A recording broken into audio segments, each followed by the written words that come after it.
سودھا کر دے. حضور تاج الشریعہ کا کلام ہے. اور ابھی آپ نے دیکھا سعودی عربیہ میں جو ہوا وہ آپ سب کی نگاہوں کے سامنے ہے.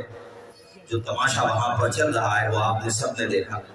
اور میں اب یہ دیکھ رہا ہوں کہ جو کل تک سعودی حکومت کے تلوے چاٹتے تھے اور بڑی تعریف کرتے تھے ان کی، اب ان کے بھی سمجھ میں آنے لگا ہے کہ وہاں جو ہو رہا ہے، مگر ان کے سمجھ میں بڑی دیر میں آتا ہے. الحمدللہ اہل سنت بہت پہلے انہیں سمجھ گئے تھے. حضور تاج الشریعہ نے جو فرمایا وہ سنیے آپ حضرات. منور میری آنکھوں کو میرے شمع سودھا کر دے، غموں کی دھوپ میں وہ سایہ زلف دتا کر دے، غموں کی دھوپ میں وہ سایہ زلف دتا کر دے. نبی سے جو بیگانہ سے دل سے جدا کر دے، نبی سے جو بیگانہ سے دل سے جدا کر دے.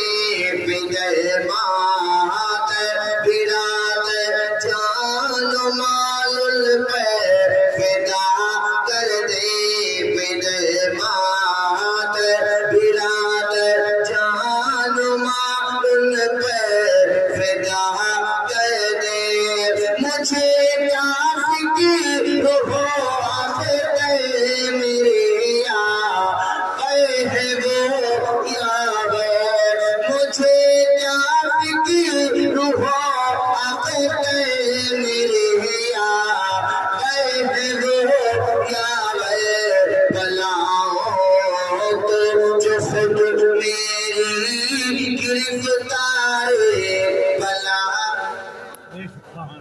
کتاب الغیوبی میں ایک واقعہ سنا کر کے میں آپ حضرات سے رخصت ہونا چاہوں گا. چونکہ ماں باپ کے حوالے سے بھی مجھے تھوڑا سا بولنا تھا، وہ بات رہ گئی، اس کو مکمل کر کے تقریر ختم کرتا ہوں.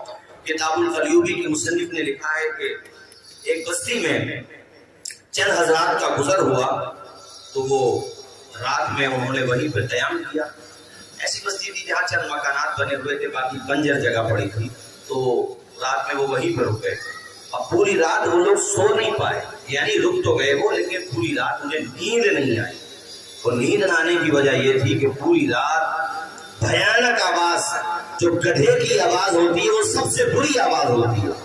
گدھے کی آواز پوری رات ان کے کانوں میں سے ٹکراتی رہی، جس کی وجہ سے ان میں سے کوئی نہیں سو پائے. تمام حضرات جاگ کر رہے، پریشان رہے. اچھا گدھے کی آواز کی مذمت قرآن میں بھی آئی ہے. ان انکر الاصوات لصوت الحمیر، سب سے بری اگر کوئی آواز ہوتی ہے تو وہ گدھے کی آواز ہوتی ہے. تو صبح جب ہوئی تو انہوں نے آپس میں ایک دوسرے سے بات کی کہ یار رات ہم لوگ سو نہیں پائے، اتنی مکروہ آواز تھی، کسی کو نیند نہیں آئی، آخر یہ آواز آئی کہاں سے؟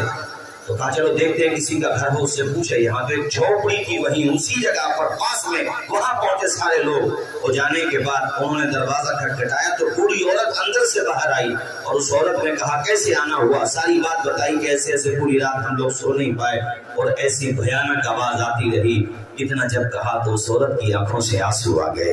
وہ عورت آبدیدہ ہو گئی، رونے لگی وہ خاتون. اور اس خاتون نے آبدیدہ ہو کر کے کہا یہ جو پوری رات تمہیں گدھے کی بھیانک آواز آ رہی تھی یہ کوئی اور نہیں ہے، میرا اپنا ہی بیٹا ہے.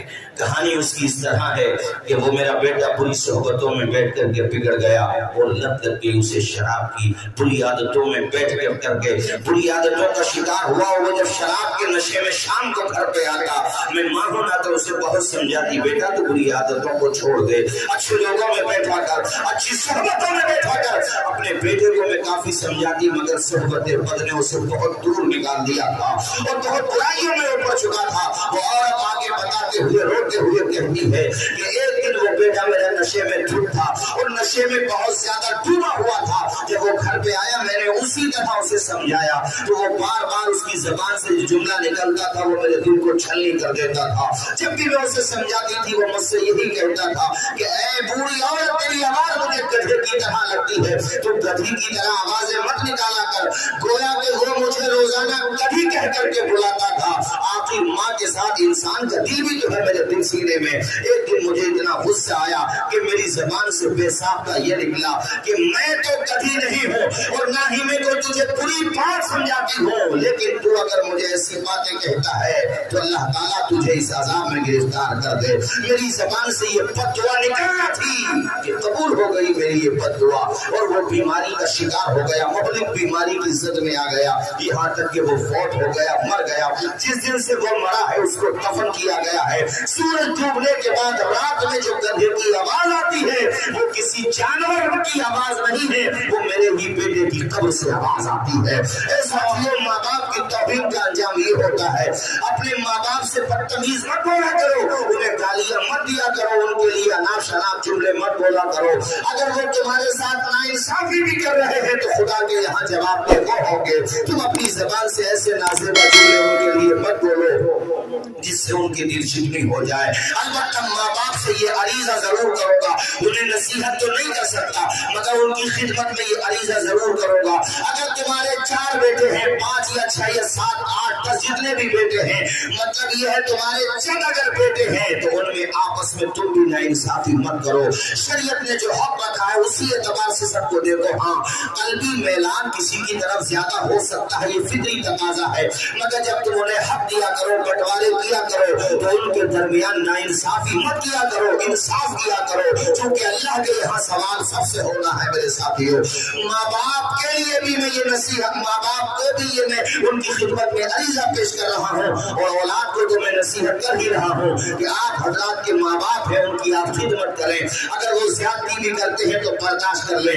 دوسرے بھائی خدمت نہ کرتے تو خربوزے کو دیکھ کے خربوزہ رنگ نہ بدلے, بلکہ اپنا ذہن بدلو اور یہ سوچو کہ یہ ماں باپ کی خدمت نہیں کرتے, ان کی بدنصیبی ہے. میں ماں باپ کی خدمت کروں گا, یہ میری خوش نصیبی ہوگی. کسی کو گھر ملا حصے میں یا کوئی دکا آئی, میں گھر میں سب سے چھوٹا تھا, میرے حصے میں ماں آئی. اپنے ماں باپ کی جتنی بھی ہو خدمت کریں, ورنہ یہ واقعہ دیکھو میں آپ کو سنا رہا ہوں. اللہ اکبر کبیرہ. توجہ فرمائیے گا. ان تمام لوگوں نے بوڑھی عورت سے کہا, اچھا اس کی قبر قریب ہے کیا؟ انہوں نے کہا ہاں قبر قریب ہے نا, جہاں تمہارا خیمہ لگا تھا اس سے بالکل متصل اس کی قبر ہے, وہیں سے تو وہ گدھے کی طرح آواز آ رہی تھی. کتاب القریوبی کا مصنف لکھتا ہے یہ تمامی حضرات پہنچے قبر پر, اور قبر پہ جب پہنچے تو قبر پھٹی ہوئی تھی, حیرت میں پڑ گئے, پیروں تلے زمین کھسک گئی اور روم کے کھڑے ہو گئے. دل پہ ایک چوٹ لگی, کی گئے در سے دیکھا, آسمان کو بڑی حسرت کی نظر سے دیکھا. ان کی نگاہوں کے سامنے منظر یہ تھا کہ قبر میں جو لاش پڑی ہوئی تھی اس لاش کا آدھا حصہ یعنی ناف سے لے کے سر تک یا سینے سے لے کے سر تک جو حصہ تھا وہ گدھے کی شکل میں تبدیل ہو چکا تھا, باقی جو حصہ تھا وہ انسان کا حصہ تھا. اب آپ دیکھ لیں, ماں باپ کی نافرمانی اور شراب کی عادت نے اس انسان کو تباہ و برباد کر دیا.